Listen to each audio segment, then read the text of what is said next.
Nichol Ng wears many hats. She was the managing director of X Inc. in 2002 before becoming the group CEO in 2017.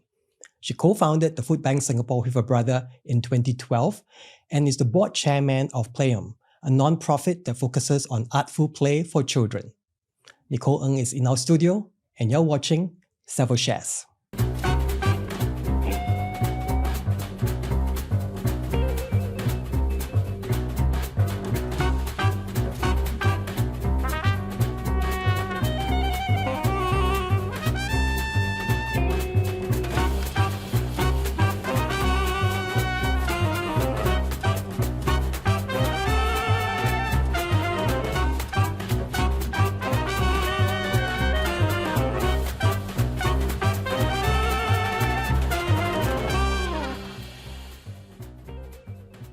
Thank you for joining us on Savills Shares. And today we have Nichol Ng. Welcome to the podcast, Nichol. Thank you for having me. So, based on my intro earlier, I'm sure a lot of people know you personally. So tell us something that most people may not know about Nichol Ng. I love to cook and I love to sew. I am very much a hidden housewife. If I'm not as career-minded or as, and I think I'm mildly ADHD, possibly, for juggling many, many things, but I really love being domesticated at some point. I know a lot of times I don't really look like it. And the other thing is that I'm effectively bilingual. I think not everybody knows about that. And I speak Cantonese very fluently as well. Is that because of your upbringing? Yes, I mean, my pawpaw really brought me up and she's very close to me. And so therefore I learned Cantonese from a very young age. Yeah. Well, you led such an interesting life and you've often spoken fondly about your late father, who's a mega entrepreneur. Can you share a little bit about your growing up years, your dad, and the turn of events that led you took on the company, X Inc.? Daddy was an absentee father, so to say, because he was very busy building the business. But what I remember fondly of my father was in the early 80s, when I was still like 3 or 4, we still went to the shop house to pick him up. When my grandfather was running that the food distribution business. So I literally saw my father like in a very TVB drama kind of setting where Sundays he would still work, my mom would drive the BMW, go and pick him up at Rochor Road, and he was just manning the shop, right? And of course, packing stuff and things like that. So from there, I witnessed my father, how hard he worked as well. I think his work ethics never quite left him, even all the way till the day that he passed. And of course, he left that business to be run by my uncles. Yeah, and being the second youngest of 9 children, school dropout at 15, he really graduated from a school of hard knocks. And he led a very interesting life, I think, because he had, nothing for him to lose, right? So he was dabbling in a lot of things. He only had one thing set in his mind, that he wanted to create a better life for his family and I guess for his extended family as well. I speak of my dad very fondly because he really showed me that what's the purpose of a family business? The main purpose of a family business is to be able to look after everybody as much as possible. If you go back a few hundred years ago, right? Everybody started as a family business, right? Husband and wife, one at the back, one in the front.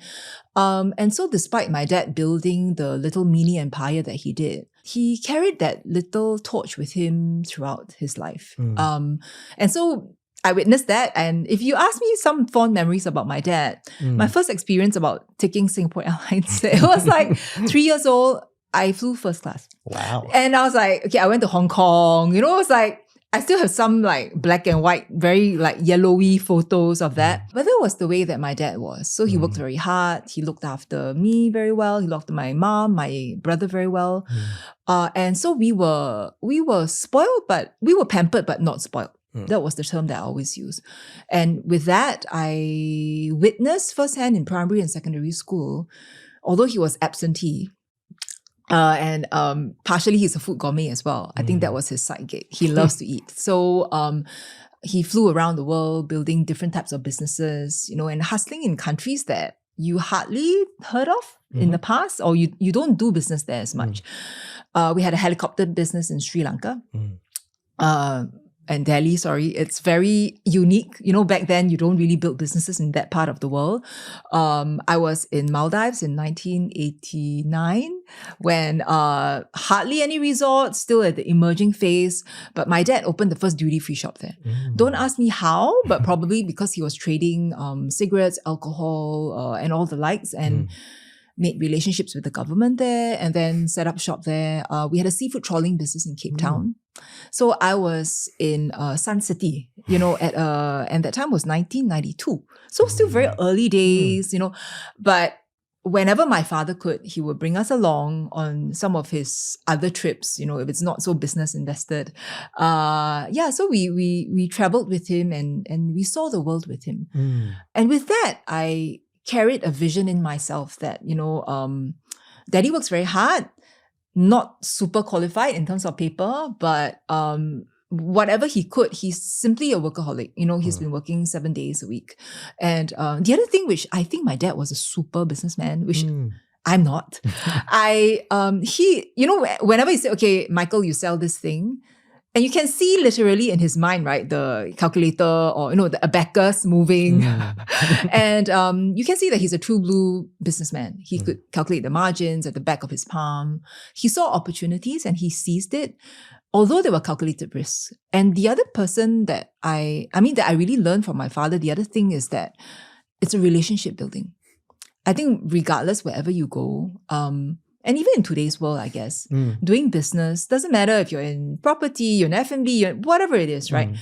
You treat people as if that you're going to build a relationship with that person from the onset. Right. So getting to know the person was important. And I witnessed this from my dad. So we had 40 businesses, 40 companies, 25 countries. And of course, he did movie production as well. So I flew to Hong Kong to, you know, have dinner with Anita Yuan and Leslie Chung. I said, what's Papa doing? All these nonsense things. And then piracy came, right? So, but it was an interesting journey. He dabbled in that. And he also worked closely with the government agencies back in the day in the early 90s. I guess Singapore then was still trying to find our way around the world. Those were early years that it was still emerging. I mean, not 1965, but it was still early days of really building what a first world city was. Right. And so he listened to what EDB say, okay, hey, Michael, try movie production, right? I want to bring the Hong Kong guys down. And he did that. So, and it was quite interesting. And, and then subsequently the financial currency crisis came in 97 and, we went bankrupt. We lost our Orchard Road office. We lost the matrimonial home that my mom stayed. You know, I was there when the banks came to seize the house. And I always repeat this, not because it's something to glamorize, but it's something that not many people will experience in their lifetime. It's really red and white tape, 30 minutes, right? And then the banker will come with the security guard. Right. And everything in the house, rightfully, it's supposed to be seized, right? So I witnessed my father from mega 250 million US dollars coming down, falling, you know, all the way down, and then going back to the food distribution business. So actually, although it was like a family business, or there wasn't meant to be a third gen. And a lot of people often feel that family businesses means that, a silver platter is given to you, a gold platter is given to you, but it's not always like that. So my dad went back and with his brothers, and then they started to rebuild my grandfather's food distribution business. So because you have 40 companies, you are able to ring fence some of the businesses, right? So he managed to protect Yaya's business. And so from a man that did trade of $500,000 every LC, you know, to going back to sell vegetable oil that was $17. There's no shame in that. So he just walked back into the warehouse, just did what he needed to do. And therefore, I graduated from NUS in 2000 because my dad was telling me, girl, I got no money to put you overseas. And so from a very young age, and sometimes my brother would also say this, Jay, you sacrificed. Because I was horrible in my grades. I mean, yes, I studied in a top girls' school. I studied, I managed to scrape through the local system, but the grades were not good enough to get me into a business school, right? And back in the day, what do? Usually you will pack the kid off. Okay, you go, US or whatever to study. But because of the circumstances, and because my brother He was younger than me, but he always, because his Chinese was terrible. So at 15, he was packed off already. And therefore I lost that opportunity or that golden ticket, so to say, to study overseas. And, all the way, I was just born, bred, educated in Singapore. And then year 2000, graduated, went to work outside for 2 years, with MediaCorp. Interesting times. And then O2 came. Then my dad said, hey, I need help. That was when the IT bubble burst. But everybody was already going to technology. You need to digitize it very... and so my dad said, hey, can you come back and put computers? And there I was, this tech idiot. I hate tech. I hate Excel. I hate whatever else. But I went back because I wanted to be my father's sidekick. And because we've never spent time together, I said, perhaps this is the opportunity for me to be with my dad. Yeah, and get to know him as a person. Yeah, that's such a eventful, snapshot of your life over the last 30 years or so. Yeah. It must be traumatic to have to pack up within an hour. I read that you only had 1 hour to pack up before they seize your house. What was going through your mind then, and how did it impact you when you started out on your own? Of course, I was thankful. So that time I was like 18, I think 17, 18, like really young. My mom literally just like collapsed, like started crying, bawling her eyes because my dad wasn't home and she didn't know what to do. So the first thing that I did, being the very young girl that I was, right, I still, and I think this carried me throughout my whole leadership journey. I calmed down, I picked up the dial phone and I called my dad's office and I said, Pa, they are here. What do I tell them? Because my mom couldn't compose herself, right? I mean, it's like really... And so I did that. My dad don't know what he said, but he said, okay, they will give us a couple of days. We managed to buy some time. But we had to calm ourselves down. And I never forgot that. And which means that when I went back to the business, in order to rebuild it, right, I tried to seize the opportunity because I know that opportunity wasn't supposed to be present there for me. It was supposed to already be gone, right? But for some reason, we managed to hold on to a small part of Yaya's business. So I took it upon myself as this is a responsibility. Although in my heart, I feel I was a crappy business person. I wasn't, it wasn't trading in a warehouse, logistics wasn't simply something that I think comes second nature to me. I probably enjoyed branding, a lot of marketing stuff, which maybe corp comms or something. But I just bit the bullet because that sense of responsibility has been seeded in me since young. And I took it upon myself that having witnessed what Papa has gone through, is that something that I can do so that we revive back some part of it, but yet also be able to give my dad a retirement life that he deserves? So, now on reflection, walking through 30 years, right, it's like, okay, I'm just becoming like Papa. And now that everything has come to a close, I can sincerely share this, that in the heat of the moment, and even up to the point where we had to close, our business in end of April, a lot of the stuff that I was doing was very similar to my dad. Yeah, and I mean, when my dad went down back in 1990s, right? We always say that, hey, he shouldn't have put all his own personal money in, plow everything in. You should have just siphoned money away, and do all kind of clever stuff that other mega businessmen would have. My dad did all of that, right, to rescue the business. And I did the same. And therefore, we are very similar people. And I mean, if it's part of a leadership journey, since we're conversing about how being a leader is, you can always comment, you can always, say things, and say, hey, how come this leader's like that? He shouldn't have done this, But I've walked through it. I've experienced it. But yeah, I did the same thing, right? Because in the heat of the moment, you only have one thing in your mind, which is to preserve what you can preserve. And you do what you can, right? So it's flight or fight kind of a situation. And I guess no regrets, although, but yeah, I learned a lot from that. So when your dad asked you to come back and be the tech the CTO, so to speak. Yeah. Right? And was that when you took over the company as well? Because I read that you and your brother bought over the company. That was in 2007 already. So I took over the business in 2000 once I turned 21. That was the family business. The family business. So Ng Chai Mong. Because back then everybody was bankrupted. So when I turned 21, my dad said, hey, I'm going to put your name in the company simply because I was 21. Not because of anything else, right? So a lot of times if you see directors out there, I mean, please question them. But I was made director in name together with my mom because nobody else could be a director. So I signed blank checks. So that was the first, and it was a blessing, right? I mean, I got to own this business and I got to see it, what runs behind the scenes because I still have to approve the documents, the financial documents that came. So for the first 2 years when I was working outside, I experienced it with my dad.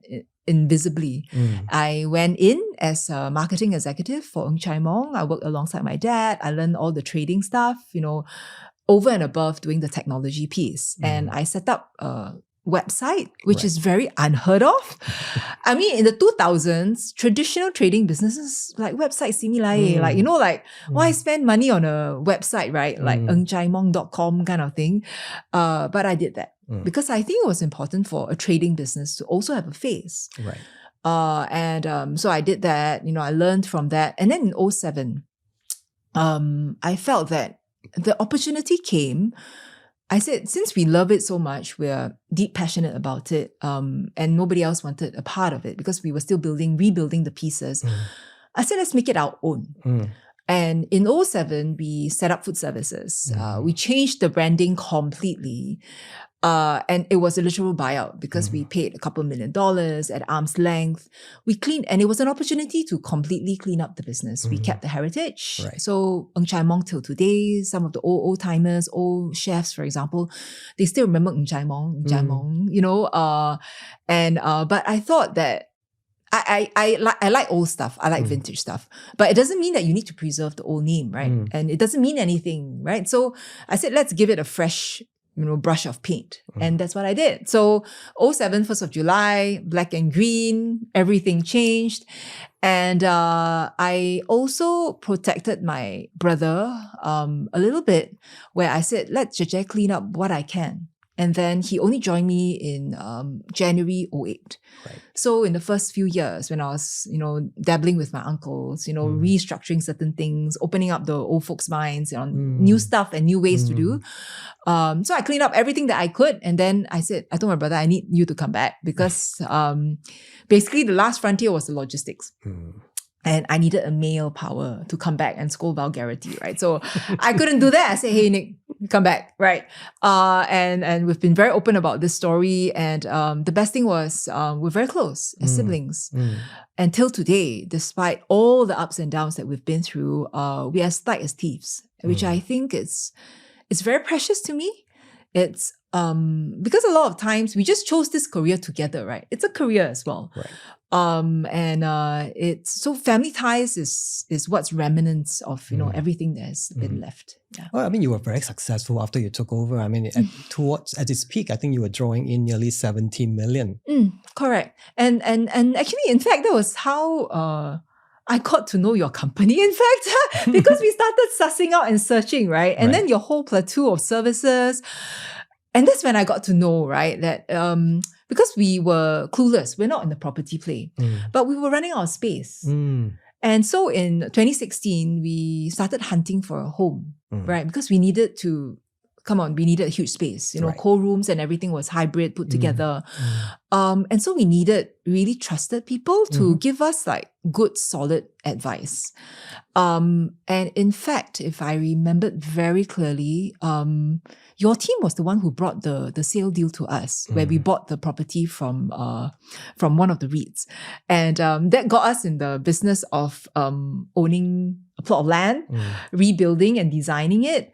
But it was exciting times because from 2007 all the way to 2016, in that short span of like 13, 14 years, right, plus minus, we actually did a lot of things. We won a lot of distributorships. We built a lot of brands. Because we had a chestnut plantation in China, It was Japanese chestnuts. And we developed our own brand of ice cream. It's called Kurimo, right? And then we had tea plantation. So we were doing something. So we learned a lot. And one thing that I'm really proud of till today is that we launched our own house brand. Usually trading company. I mean, my uncles were telling me like, hey, why go and spend money, build your own house brand? We're not retail. If your retail is different, right? You need to have a strong house brand, right? But we are B2B. It's like, why would the chefs even want to, see a brand? But to me, I think it was because we're so visible. It becomes a reminder to the chefs, hey, I need to order from this company. So my packet of salt became black and green. Bello was our house brand for our oils and everything else. And in fact, it was after the closure of FoodXervices that we realized that the brand stood for something. Because there were people coming to ask us, can we buy it? Can we buy the brand? I mean, I didn't invest in the brand building thinking that I would need to sell it some point, right? But it meant that it became a brand that was well known in the institutional space. Right. And everybody recognized it for quality. And it was something that we sold, and it was great. And if you tell me something else that I really, really enjoyed was the marketing piece. So the branding piece, we did such a great job at reinventing ourselves that a lot of people thought that we were Ang Mo owned at some point, where we were not. Yeah, and but we had fun with it. Yeah. Wow. I mean, you're definitely ahead of your time when it comes to things like that. Correct. We digitized a lot. We really ran with the sustainability piece. So one of the things that we did early on was RSPO oil. So for those of you who do not know what RSPO oil is, but you know what haze is. So I think 10 years ago, there was this whole entire movement that because the haze was getting very bad. And so there was this push towards RSPO oil where you only work with plantations where they don't burn down the palm. And the oil was actually $2 more expensive than your regular oil. And in the F&B where every cent really counts, we decided to bite the bullet, to adopt RSPO oil. So we sourced from RSPO traders, I said, it's okay, it's more expensive, but we decided to go along that.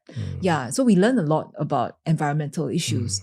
And then interestingly, there was another project where it's really quite a full circle project. So other than RSPO oil, we also adopted a project nearly 12, 13 years ago, where we helped a biodiesel company sell the idea that pitching to, let's say, one of our clients, like, can I buy back your oil? We upcycled the oil, we sold back to the biodiesel guy, and when we still own our trucks back then, I pumped back the oil into our trucks. So basically, I sourced from reliable sources, sold it, sent to someone, clean it, put it in my trucks. It was full 360. And this was easily 12, 13 years ago. Wow. And it was very ahead of our time. I mean, sometimes on hindsight, you think, did we spend too much money doing all these things, right? But if you don't do it, then how do you know that it wasn't going to be successful, right? And I think in the world that we live in today, sustainability is not just a nice to have. It's a must have. Yeah. Well, let's talk about the last 6 years for FoodXervices and the kind of challenges that it faced. Can you share more about that? Yeah, most certainly. I guess from the golden years, and anybody in the food distribution trade would know this, anything prior to COVID was golden years. Distribution, F&B, Michelin star restaurants, everything was great. Johor wasn't such a hot spot then. And so our business was just riding on the waves, right, of cheaper cost of funds. Everything was great. Cost of logistics was also quite good. So everybody was, reaping the rewards of a very established and good market. And then, of course, so we built the building. Which is still our pride and joy. Till today, the concept, is still ours. Nobody can take that away from us. It was something that we dreamt about. We knew for sure, even during the golden years in 17 to 19, we already saw that the F&B ecosystem needed a shared space, right? Shared services, shared solutions, kitchens that could be shared, for example, maybe semi-frozen food that should be heated. But there wasn't sufficient spaces that put everybody together. And therefore, when Space was born, the concept in 2016, 2017, we wanted to make that happen, which is why our building was very high spec, mixed use, costing 50 over million to build and everything. And then, of course, 2020 came. The TOP was January 2020. Okay, I'll tell you, we moved in mid-December 2019. And then 2020, January came, TOP. Then after that, shortly after Chinese New Year, everything shut down. Yeah. 250,000 square foot of space, $50 over million. 90% of our business basically plummeted. So from a 5 million became $500,000 every month because all our major accounts, which were hotels, chain accounts, restaurants, all the airlines, stand still. Yeah, and it was scary. We were sitting in the building. We could hear the echo. And we were actually white labeled. I mean, thank goodness for Food Bank, right? It kept us sane because we had a special license to operate during the lockdown period. So I remember we were like in the food zone. Also during Pandan Loop days, it was like, it was so fun. Like life never stopped, because the Gardenia was there. Everybody was there. Everybody was still working because food, we had to feed the city and feed the country. So we had that, special certificate. I remember all my staff were so happy, like, oh, we can come to work. My children are driving me nuts, right? Those days. But we all came but COVID just never ended. It was like, when is this never-ending story going to end? And what really killed us was that dine at 2, dine at 5, then the measuring tape, and all the restaurant partners was just really, they were just struggling to keep up with the safe distancing measures. Of course, it was to keep us safe, but it meant that operating was terrible. Right. Like 1 week, you could do at 3. Next week, you do at 8. And then it's like, so happy for a while and then close. And when all this dust settled, we were also artificially buffered by the help that the Singapore government gave. I mean, really bless their souls. They kept a lot of us afloat during these 2 very difficult years. I mean, F&B were well supported, salaries were compensated, logistics was compensated. But when the golden handshake was removed, right? Like really the golden goose was removed, then it's left to us to like, how do we fend for ourselves? And at that point, 2 years into COVID, inflation really kicked in. If you remember, the cost of food already started going up. That time Hormuz was still wide open, but it's just that the logistics was already a nightmare. We felt firsthand. I remembered we had the Ukraine war. So the Ukraine war, then COVID, and then inflation. And then once the market started opening up again, rentals were real, right? I mean, no fault of any of the landlords. They were just correcting the market. It was artificially depressed for a while, right? So, but with everything kicked in, but I was still buying nasi lemak at $2.50, $3. And then now you suddenly have to tell all the consumers, right? So it was triple whammy, quadruple whammy. So for someone who's in the middle of this business, the banks stopped all their trade lines. Without trade lines, basically your tap is off. And the industry that we're in till today, and my peers would tell me, this is really fact. In the past, we were already the ones that was funding the ecosystem because restaurants would pay 45 days to 75 days, right, from the statement date. Right. And when the banks were there, when cost of funds was cheap, we could finance because we were like the bank, right? And then we gave extended credit terms. But after COVID, where everybody was fearful, the suppliers started tightening up. And for us, it was even worse because the banks didn't provide much liquidity anymore, right? That was off. The building that we loved so much became that bottleneck. Yeah. And so when the banks that was financing the building say, hey, you got to right size your balance sheet. So we were forced to sell the asset. But because we wanted to hold on to the trading business, we didn't want to sell to a REIT to make money, right? That's not the purpose because it's for us to survive. We just wanted this oversized capex, right, to be owned by someone else, but we still continue to have palatable rent so that we can survive. And so got us on a journey selling the asset. So we found a fund that managed to buy. We got a good rental as well. In return. So 3 years of low rent, below market rate, honestly. But the funds that we got, the sale price that we got was only sufficient to settle the bank debt for the building. So there was this whole trade debt that was still left hanging, right? So we had to restructure that as well. So we went through that whole exercise. We right-sized the team. So in 2022-23, we already went through one round of rationalization. So we told all our team members, go get jobs. I got them jobs. We connected them. And I'm so happy that they are all either working for MNCs or very much larger entities compared to food services. They managed to find jobs. And our drivers, when along with the fleet that we sold, the drivers and some of the attendants all went with the company that we sold the trucks to as well. So there wasn't really a bad backlash, right, from the team, because everybody kept their rice bowls, so to say, and that was very important to us. So whoever was left, we got into the AI mode of things, right? So we tried technology, everything digitized, we invested in that space as well. But honestly, the market never recovered to pre-COVID days. And so while we were waiting, we went out to look for potential investors that could buy food services or collaborate, because we still own a piece of an industry that was difficult to enter. So a lot of people that is not in the food services space, literally you need to be knocking doors nonstop. And then we had a few thousand customers, a few thousand products and relationships that we still had. So despite the revenue dropping to only 20% of what we used to be, right? The relationships were still there. So we fought very, very, very hard. But last year, I guess, things really turned worse, right? We had to start paying back the restructured band debts, so we had to owe some rental. And then so friction with the landlord came about. And ultimately, they started to wind the logistics company up, right? Because we owe them rent in that space. Yeah. And then after that, the other interesting thing was in February this year, the fintech company that was financing us stopped financing our AR. And it was because the cryptocurrency crash. And their funders are funded by crypto. And so with that simple move, we had no funds in the bank to pay for stuff, right? And so that was 3 days before Chinese New Year in February. And so when that happened, there was a trigger effect on one of the creditors. And so the creditors say, no, I need to protect, whatever I can protect, which she had the charge over the inventory. And so they seized the rights to the goods. They seized the rights to the building already. They seized the rights to the cash in bank. The only thing that was left hanging was nobody informed my customers what was happening. Nobody informed my creditors what was happening.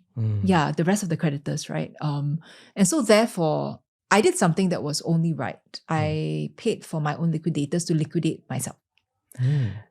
Yeah, it's because everybody, you brought in the receiver, the liquidator for the building, but you need to take care of everybody else that owe money too, right? And I can't do this alone. I can't do it, So I decided to appoint my own liquidators to say, hey, let's retire the entire business, do what's right, and bring these liquidators who are professionals at doing this job to guide us along this journey on what's the right thing to do. Right. And so we paid to wind up ourselves, right? Yeah. But I think it was sincerely the best thing or the right thing to do because other than taking care of our employees, right? So actually everybody was very transparent. From 2022 onwards, everybody knew exactly what was happening. Nothing was hidden. So the ugly truths were all laid out, and they all knew. Yeah. And because we were like a family. Yeah, and we looked after everybody as much as we could, right? And we call each other X-Men. So till today, after they leave, they always say, "Hey, once an X-Men, always an X-Men." and so we looked after them, and we paid everybody up to end of March and we found them jobs. So they quickly found jobs outside. So most of them, by April, they already were finding jobs outside already. So at least that was taken care of, Then the next bucket that I have to look after are my clients. Because some of them, we brought in specially imported items for them. So which means that whatever was in my warehouse, I have to make sure that the supplies go to the right person, a distributor that could serve my clients. Right. If not, all these things will be left hanging, right? Yeah. And so it was a unpleasant journey. I must say it was stressful for a good 8 weeks. Yeah, because everything was happening so fast, collectively. And so many different stakeholders, right? That was, looking at this whole thing, right? And taking back what they need to take back, right? To make good whatever they could. And so end of April, I took a deep breath to know that, okay, and exactly it's the end of our financial year. Exactly. So we just ended that chapter and ended that journey. And the other thing that I also promised the media was, I said, give us that time to settle everything. And then when it was time, it's the right time to share our story, I would be very candid about it because there's nothing to be ashamed, right? Being a business person, all entrepreneurs have gone through some rites of passage. And if you have not gone through that, it means that you really have not built something great. Yeah. And sometimes it can be small failures, small wrongdoings, but sometimes it's just bigger in its story, right? So, but everybody who have earned their stripes, especially those in the 80s and 90s, the very established businessmen have gone through some downtimes as well. But it's just that I think in today's world, a lot of successes are celebrated, but insufficient downturns, right? We don't usually talk much about it.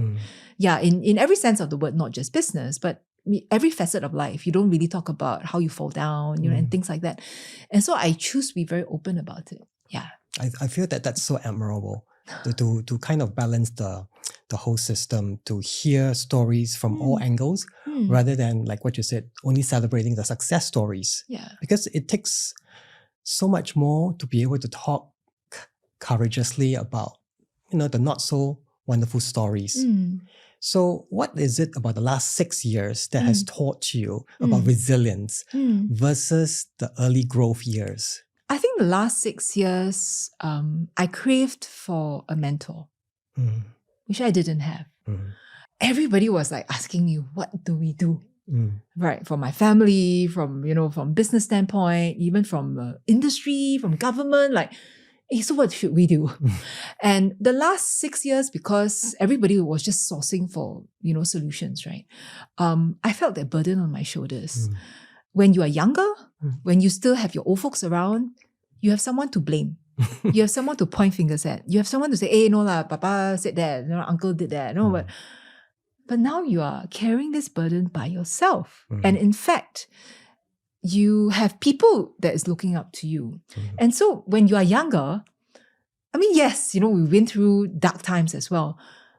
But Daddy was He-Man, right? He was there to lift everything up. And because you're younger, you're more youthful, you're not as tired, you're always more optimistic about things. You see things with rose-tinted glasses a little bit more, right? Yeah, I mean, in my 20s, wow, I still can do a lot of things. But now that I'm in my 40s, things are very real, right? How do you feed the family? I mean, in the past, when you're a fresh grad, right? My first salary was 1,236, something like that. Still can, enough to take care of myself, club on a weekend. But now things are not like that. So the burdens of real livelihood, responsibilities. I chose my life to be a wife, a daughter, a business person. I chose to be a mother of 4. Nobody put a gun to my head and said, Nichol, you need to have that. But I chose this. And therefore, when everything comes crumbling down, there's no one else to blame but myself. So the last 6 years was a real reflection. In fact, the last 6 weeks was a reflection, like a real reflection on what's next for me. And therefore, at this point in my life, although, yes, it's a pity, it's the ending of a chapter, I'm at this phase where I crave to work for someone simply because there's so much I feel that I want to learn from those that have walked the path before me, right? I'm very sure that someone has so much more to teach me, right? Those in their 60s and 70s, can I be purposeful to someone like that? Because I want to learn from them. Because, I mean, I'm still very young, right? In our generation, I think maybe we can live to 120. That day I met this crazy friend and she said, hey, Nick, you're 1/3 way through. I was like, okay. So, but who knows, right? And in the world that we live in today, there's so much more ahead of me. And therefore, I choose to see this as a comma, a semicolon, maybe. And how do I redefine myself? And the most beautiful thing is that I get to do it surrounded by my children, and they, at this point, get to witness the next phase of Mummy's recreation. If Mummy managed to transform something which is an old vintage monster, 80, 90 years old, imagine what I can do, without the burden and the heavy, cuff strings that comes with it. Yeah. I think they're all waiting, and we are all waiting for the reinvention of Nichol Ng. Yes. Now, so Winston Churchill has said before that success is not final, failure is not fatal. It is the courage that counts to continue. And that reminded me of something that you have said before, that failure is not absolute. So how or where can one muster up the courage to continue? Firstly, I must say, even the death of a company needs to be celebrated. The death of something needs to be celebrated. A lot of times, so I choose to see the last month or so, like the first 49 days of, if you're a Chinese, we say, right? Like, we have a celebration, the 49 days you remember. So I choose to pay homage, right, to my past. And therefore, every failure, every chapter, every business, even at a closure point, deserves to be celebrated. Because you need to remember the good stuff that you've done before as well. And with that remembering, you pick up the pieces, the good stuff, that gives you the energy that carries you for the next chapter. I think a lot of times people only focus on, you fail. And of course, please don't get me wrong. I feel very apologetic to everybody that I really cannot repay or those people that I've let down, because tons of people have supported us through this journey, but we just didn't make it. But the good stuff is that we really need to pick up all the golden pieces. And then with that, even if it's just a few golden bricks, can we use that to rebuild what's the next cornerstone, right, of what we're going to do? And I think sometimes this needs courage and it needs observation as well. And I think it needs a reflection, a true reflection. So you need those quiet moments where you sit down. I mean, you can cry it out already, you let it all out. But what's next after that? Because life goes on. And in the whole scheme of the world, I mean, what's our failure? There are so many other bigger problems globally, right, that all of us are facing. Are we doing anything about it? And maybe deep down, that's what Nichol Ng stands for, because since young, I was a busybody, right? But I always ask myself, like, okay, I fall down, I've made less money, I failed here, but I mean, what's my failure, right? I mean, global warming, wars here and there. There must be something else that we should accomplish as society and as humankind. Yeah. Well, it's only through the valleys that you can recognize the peaks as well. Correct. It? Yeah. Now, you co-founded the Food Bank Singapore with your brother. How did that come about? What was the impetus? Because we saw a whole pile of stuff that people decided to throw away. 2010, 2011, we're dumping 30% of everything that we import, and we import 90% of everything that we consume. Hello, brothers, do the carbon footprint calculator. Like, if I gave this interview 15 years ago, like, nobody would be able to take out something now, take out your cell phone, right? You can calculate 30% dumping. And all the footprint that we are throwing away as well. So even in 2012, we said we wanted the MNCs to do something about it. And the amazing thing is Singapore has all the first world brands, but they don't execute the CSR the same way as they do in Europe, in US, for example. Why are we so behind? So then I told my brother, I said, since we work with the major hotels, we work with the major airlines, we work with all the major top FMCG brands, let's get them to donate their stuff. Encourage all the retailers to do it.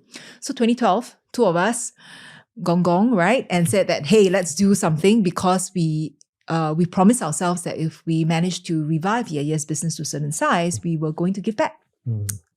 So that got us on a journey of, registering the Food Bank Singapore, cold calling all the major retailers. Hey, what about this? Why don't you do this?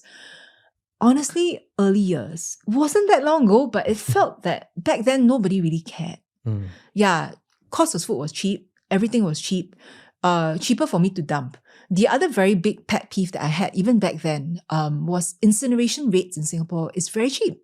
To dump and incinerate in Singapore, less than $150. You get a cert. Right. So like you can burn pallets of goods, right? And I mean environmentally friendly way because of how we do it. But still you can incinerate pallets and dump pallets of goods at very affordable cost. So sometimes I would champion and I would ask SFA, right? I say, hey, why so cheap? I would ask NEA, why so cheap? You're making it so easy for people to throw. And therefore, when it's out of sight, out of mind, you don't really think that we have a problem. Same thing with how we house the people who have one-room rented flats, right? Everybody is tucked in nicely to HDB flat. But you don't see it But it doesn't mean that this problem doesn't exist. And therefore, the food bank was the lowest hanging fruit for us to come in to address it. Because without food, people cannot survive. Right. We've got housing settled, we've got transport settled, but food is the next thing. So we decided to champion the food bank because we wanted to upcycle and recycle all the 30% of food. Yeah, and that got us on a journey. We became an ambassador. We became an accidental environmental hero when two of us don't know anything about it. But just by being business people, and this is where, for any of the business people listening, right, it's like, what can I do? For business people to start a charity or non-profit, do you know that people listen to you a little bit more? Because, hey, this one business person, she must know what she's talking about versus, a young student, right? They just come up with a startup, for example. And so we took that really, really very closely to our hearts and said, as a business person, I need to be responsible. So the CSR part of things, how can I inculcate this spirit to all my staff, all my team members? How can I walk the talk for my peers? If they don't see it, if this uncle doesn't see it, can I convince his next generation to be able to see it? We had a lot of backlash. My own father was saying, hey girl, spending a lot of money doing all these nonsense things, right? But we were not there for the awards. We were not there for anything else. It was just simply, no, there's a problem. And as business people, what do we do? We solve problems, right? We put solutions on the table. So the food bank was simply started because of that. And then, of course, we were proud to say that we grew it to a certain size. It's a very credible organization now. And last year, we even handed it off to a new team of board members, a new, board chairman and a new executive director. So we have a professional team that's completely running that part right now. And on hindsight, I think there was so much wisdom in what we had, like, let them run with it. We've built something great. We move on to our next challenge. And before the whole thing collapsed, right? The whole business collapsed. Because if not, we would be fighting so many fires on different fronts. Yeah. And as a female leader, do you often feel that you're being underestimated? In the earlier days, maybe. Especially with my uncles. And especially if you're a fashionable female leader. I don't wear your traditional jackets and the workwear, right? You and have your own style and swagger. Yeah, so a lot of style and swagger, yes. And but by living up to my own style, right, sometimes people second guess you just because your hair color is not typical. Yeah. And so I faced a lot of those syndromes earlier on. And a lot of times, because we are in a male-dominated industry, right? So whether it's at F&B, even the wholesale sector till today, you still don't see many females helming the businesses. Yeah. And I mean, even in boardrooms these days, right? Singapore is at 20%, which is quite high already. And in the way that you treat your staff, your employees, your teammates, for example, you have an inkling on things. And sometimes it's reaching out into that sixth sense that you have and not just burying it, right? So believing that as a female, you actually have a lot more special powers. And that maternal instinct from time to time, I whip it out. Yeah. And sometimes it's by being a female, you are able to be a bit more vulnerable than others. You can cry. You can show your emotions. And sometimes being a male, you are taught to be very strong, right? And so therefore, how do I play up my powers as a female? But you're right to say in the earlier years, I've been second-guessed, I've been looked over sometimes. But I also chose to use maybe what I'm strong at, which is my linguistic skills. I'm able to speak very well. I communicate very well. I write very well. Yeah, and using that as a talent, right? And communicate what I think, to the greater market. Speaking of vulnerability, I mean, you've spoken about the importance of being vulnerable to your children so that they can understand that and be more authentic themselves. Yeah. How important do you see vulnerability in the makeup of a leader? A lot of times, leadership, as you're climbing up, so it doesn't matter if you're just head of a team or head of a whole organization, right? We've always been told that we need to be as strong as we can be. But a lot of times in today's world, it's through being vulnerable that you let your guard down a little bit and allow others to give you the solutions because you don't have all the solutions. And that's where teamwork comes in. And secondly is by showing them that I don't have all the answers, and in a home setting, I'll tell my kids, Mommy doesn't have all the answers, which is why I'm asking my 7-year-old, right? Like, What do you want for dinner? Because I don't know, right? But by being vulnerable also means that you're in touch with your emotions. And I think in today's very stressful world, and I've shared this very openly as well, that stress has created a lot of pressures within me, right? I think by being vulnerable, you allow yourself to let out all the stresses in a healthy way and not consolidating it to a level where I cannot tahan anything anymore, right? Like, you know, and you have this sudden outburst, for example. And it's because, and I see it with my dad, right? Because he was accumulating all these stress points, right? Because he wasn't allowed to be vulnerable.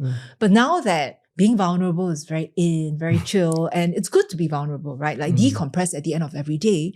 Take that opportunity to decompress and be vulnerable, because it's very good for your mental well-being. I think in the world that we live in today, maybe not so much even 20 odd years ago, because you don't get the response immediately. But in today's social media world, when this video goes out, you already know how many likes you have, right? What's the comment that will come, right? Repercussion is very real.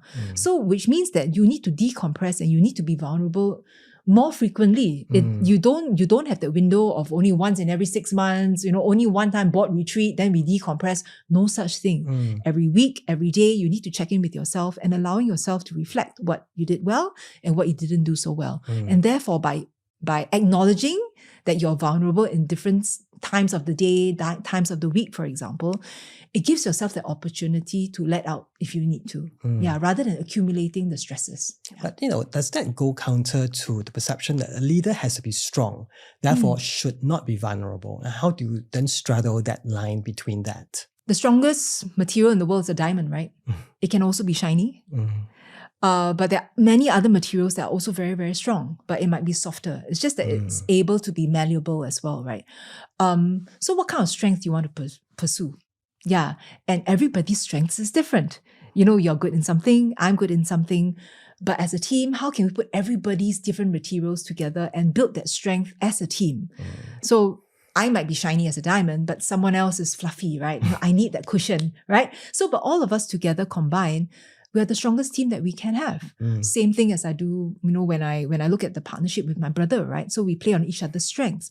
And therefore, as a leader, we don't always have to be as strong as we can be all the time, because sometimes today I'm a cushion, tomorrow I'm a diamond, but next day I'm something else. And that's where the strength is. But to be vulnerable doesn't mean that you're weak. In fact, you're showing strength to other people that I can display my emotions. And that itself is a strength. Right. Yeah. Now, you've spoken about stress earlier on, and you've been very candid to speak about your own struggle with mental health, from your eating disorder to those dark moments on the balcony. How did you overcome those mental health struggles? I think eating disorder is a manifestation. It's not an illness in itself. It was my coping mechanism. And it was exactly because I didn't allow myself to be vulnerable.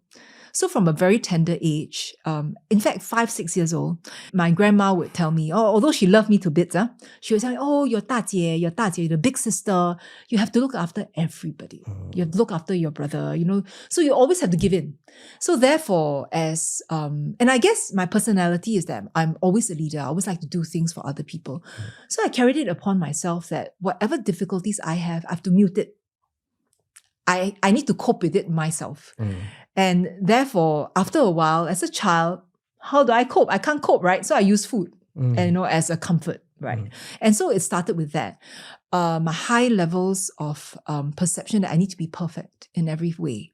When you're young, you think that you need to be of a certain fit, a certain size, a certain look. Studying in a school where everybody was straight A's, for example, you need to be a certain grade, right? And throughout life, your report book, says something. And I mean, now as I grew up, I question why in the report book you need to put that your child is of a certain overweight percentile. Of what has it got to do with the grades, right? I mean, but all in all, society gave me that stress. I mean, I'm not blaming anybody, but I think indirectly 50% also came from myself, because I'm just someone that demanded a lot from myself as well. And therefore with that, the eating disorder just manifested itself. Back in those days, help wasn't so readily available. Understanding about the illness wasn't so readily available as well. And therefore, because I was entrenched in it for so long, even throughout my own pregnancy, 30 odd years, right, since I was 11, I didn't have the ability to actually click out of it. If you ask me now, have I fully recovered? I would say no. I'm probably 90% out of the woods, but if I need to cope with something, and sometimes I'm very dark place, I still go back to a certain style of behavior. Yeah, and there's nothing bad about it because health-wise, I'm all fit and healthy right now. But eating disorder became my go-to as my corner.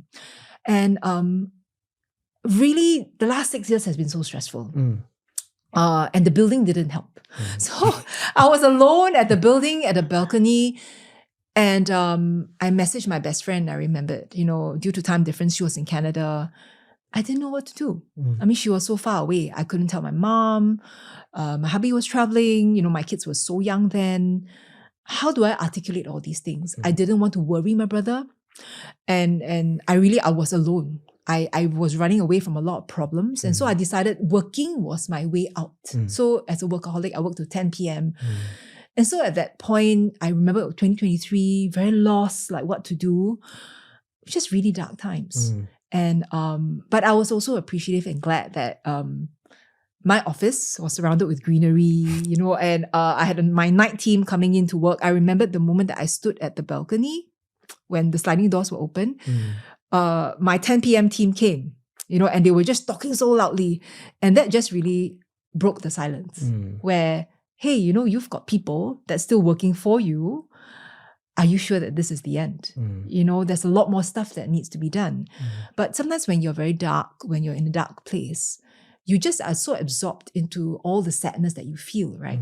And now on reflection, it was very silly of me because Nichol is far greater than who I was. It's not about the numbers. It's not about the money. It's not about the building. It's not about anything else. But Nichol, as a person, have led a life that's quite illustrious, quite interesting. And I think that itself, I should give myself a pat on the back. But in the darkest moments, sometimes it's just very difficult. Yeah. Did that help to teach you something about reaching out and asking for help? Because you text your friend in Canada. I suppose it's tough given that, like what you said earlier on, you're expected to be the strong one. How do you then navigate that whole reaching out for help? I've got some great friends at YPO, and we have a forum, and my forum mates are very close with me, and they always say, Nichol, you're always the Energizer Bunny. You're always giving positive energy to everybody else. You are the one beating the drums, even when times are bad. But do not forget that, there's so many people rooting for you. So in fact, it was my peers within that community, the close 7 or 8 of them that rallied around me. And over the last 8 years when we became friends, that they kept on reminding me that I was worth something. And even despite the entire collapse, they're going to be there for me, and they're just waiting, to be at the side, as I run my next marathon, right? They're going to be cheering me on as well. And it was when people of a certain caliber tells you that you're really not alone in all these things, that I suddenly wake up and say that, hey, let's just take it easy on myself. I can always easy to reach out. I must say, it's still difficult for me because I choose to juggle a lot of like 10,000 balls in the air. But every day it's something that I challenge myself on. Ask for help. It was my eldest daughter who always tell me every single day, Mommy, what help do you need? And from a very simple thing. So like if we buy food, right? Supermarket, I would carry everything myself. It's my children who say that, Mommy, you don't have to carry your bags anymore. I'm 14, 12, everybody's strong enough. Even 7-year-old Mimi can do something about it. We will carry the bags for you. You don't ever have to carry the bags on your own. Yeah. It's so comforting to hear that, especially coming from your own children. Correct. Yeah. You have brought them up well. Thank you. Has your definition of success shifted over time? And in what ways has it? Success, sometimes I feel like I have imposter syndrome, right? Ayo, that friend, living in a bigger house, driving a nicer car. Wow, the business doing much better, and then you're reading all the good, glamorous news about everybody else doing better than you. But it was after the closure of FoodXervices that I can honestly tell you that the bonds that I have with my brother, my own family bonds as well, that tells me that I'm a winner. Because there are very few people in the world, and I can vouch for this, where you can have millions and millions and billions of dollars in the bank, but you don't have a single loved one around you. Not in the same way that I have experienced. So till now, my brother and I were still as thick as thieves. We talk about, outside of business, we banter about anything. The relationship with my mom is fully intact. With my hubby is still intact. My friends are all there. And I think these are invisible wins, invisible rewards that sometimes nobody really calculates. And it's definitely not something that you write on your report card, right? But for me, when I calibrate success right now, I'm really appreciative of all the supportive people that have surrounded me with their love and with their support. And I guess for anybody who's pursuing success right now, take the time to recalibrate that success can also be redefined in very different ways, not just through numbers or your ListCo's results or your reports as well. Yeah. Well, you are the board chairperson of Playum, which is a nonprofit that focuses on artful play. That's something which is very passionate for you because you have expressed a desire to focus teaching children to learn differently. Do you see any parallel for a corporate environment, and how can play fit into it? That is so close to my heart because we just did a huddle this morning. The thing is with all the technology, with all the AI right now, right? There's been a shift in focus. Everyone needs to be creative, and you can only be creative, you can only think out of the box if you learn how to play. When we were much younger, right, you'll be fishing guppies in the longkang, or you'll be doing like 0 point with rubber bands, but these days, sometimes where play is taken out of a box, for example, you no longer pursue some of this. And I think in terms of management style, in terms of in the workplace as well, all corporates should train their team or allow their team to have a day of play. I just feel that without allowing yourselves to play, whether is it in the workforce, and it's through play that you're able to fall and fail very gracefully because you built bricks, for example, right? It comes crashing down. You will start to think about it as well. But in today's world, everything that we build, right, a report that we write, it has to be double checked by AI. It has every single comma, full stop must be there. Maybe allow yourself to be imperfect sometimes. And through those imperfections, which play allows you to learn how you can be imperfect, you can inculcate that culture in your workforce as well. And I think it's very important in Singapore. I've been very vocal about this as well. We still do not have a culture of entrepreneurship. Yeah, and allowing people to think of like, I want to build something, I want to do something, allow us to fail, right? And entrepreneurs need to learn how to fail from a very tender age. And therefore, if we want to have more businessmen, we want to have everybody say, hey, how come Singapore not enough good, legit businesses, right? I think it's because we've never allowed, for most of, in the curriculum and in the education system, we've never permitted the students to fail. So now can we let the children fail? I must say kudos to the education system. There's been slight shifts already, but parents need to shift even more because we've been brought up in a generation where everything's rigorous, right? A, B, C, D, everything is there. I think the time is now. And education is the only thing that can shift the world, that can change the world and create a better world for everybody. Yeah. And what does a day of play means in the corporate space? I would think that maybe even like checking in the morning with everybody, right? Of course, now sometimes we work from home, but still, if we have that, just like how in a classroom, right? You go to school, all your classmates will come together that 30 minutes before, school opens. Hey, what you do yesterday? Can we have that small, coffee room chatter where we ease into the day? Right. Yeah, before we turn on our laptops or turn on the internet or whatever it is, right? So I think we can start with that. And then the other thing is team building. Team building means that can we have an office space that literally doesn't have all the hard spaces? Can we have upcycled materials, for example? And I think in the workplace, it's very important for everybody to be able to ideate safely as well, to have a safe space to ideate and without judgment. Yeah. A lot of workplaces these days is quite judgmental, right? So, but if you can create that safe space for play, without judging anybody's work, then you can actually, cultivate that creative space that everybody can thrive. Right. That's Yeah. quite sad to hear that people have lost the sense of play. Yeah. Maybe it could be from attire, right? Like dress code.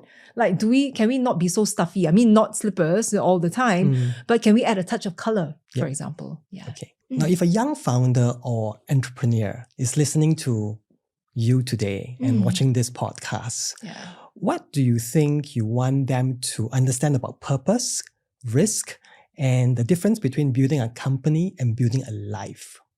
I think sort out your purpose first.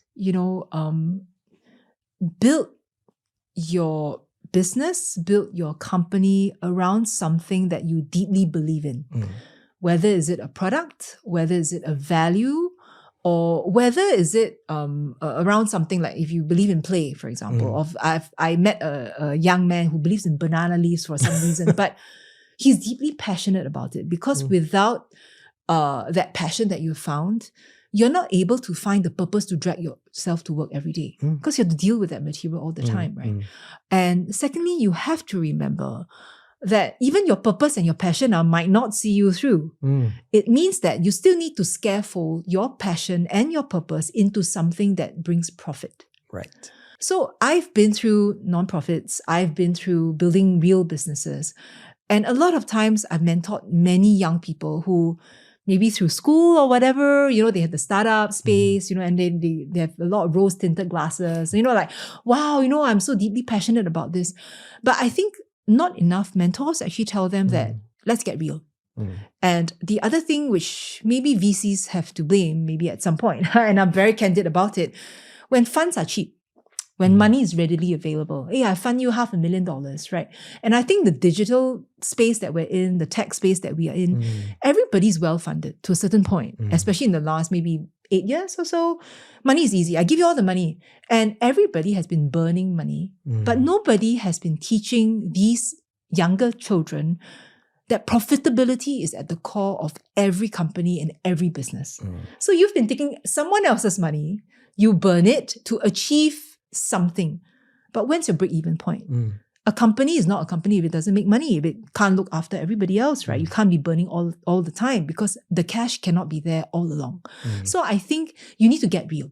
Yes, you need to have purpose. You need to have the passion. But after that, you need to get real so that your profits will come in. And with those profits, you can seed your next bucket of passion and knows that it will evolve. And there's nothing ashamed about saying, I'm walking away from my initial passion because I realized that other people have done it already and other people are more successful at doing what I thought was good. Let's move on to my next passion. Yeah. Well, I think there's a business idea that I'm going to pitch you from what you just said. Mentors for hire. Maybe that's something that you can start next. Yes, I believe so. And I feel that there is a market right now because a lot of senior people and even younger people that's worked maybe 10 years are being displaced. Yeah, very quickly. So if there was something that we could do, right, matchmaking, coaching by the hour, mentoring by the hour, and allows people to actually get paid for it, and you absorb different mentors from different walks of life, right? Then actually you learn from a multitude of people as well. Because a lot of times people think that mentors is like, wow, you stick with them for a long time. But imagine the value that you can bring to a company if it's a multitude, a worldwide, different walks of life, people from different walks of life giving you advice and not just stuck to one mentor, right? So I think that's a great idea. So maybe that's something that I would do as well. Yeah, well, you heard it here first. Yeah. Now, if you get a chance to go back in time and speak to your 8-year-old self, I use 8-year-old because you have spoke quite extensively about your 8-year-old self and how important it is as an 8-year-old. What would you tell your 8-year-old self? I would say, Nicole, be less serious. It's okay if sometimes your tie is not so straight because I was a prefect all my life, and you will have to write the rules that you live by, not what other people's rules are. Yeah. Okay. Short and sweet. Yeah. Well, we appreciate the time that you spent with us today, Nichol, and wish you all the best. Can't wait to find out about your next adventure and chapter. Thank you so much, Jack. Thank you. And you have been watching Savills Shares with our special guest, Nichol Ng. You can catch all the episodes of Season 3, 2 and 1 on Spotify and YouTube Music. Remember to subscribe and follow us on all our channels to get the latest content. Till the next one, God bless.